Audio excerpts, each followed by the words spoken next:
Akurát išiel typek okolo. Čože? Išiel nejaký typek okolo, smerom tam dozadu, po tom chodníku.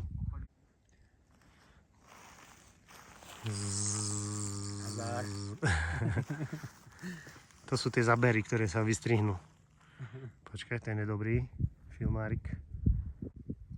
Tam vpredu je Križna, prvý kopec na Liptovských holiach. Toto je, zabudol som, veľká kopa alebo čo.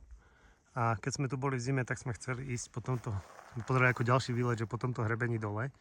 Tak teraz len som si všimol, že zo sedla ide cesta v tom svahu. A takisto aj z druhej strany, v druhom svahu tiež je cesta. Takže sa tu dá luxusne pohybovať v týchto vedľajších dolinách a netreba sa báť, že hore je kosodrevina alebo čo.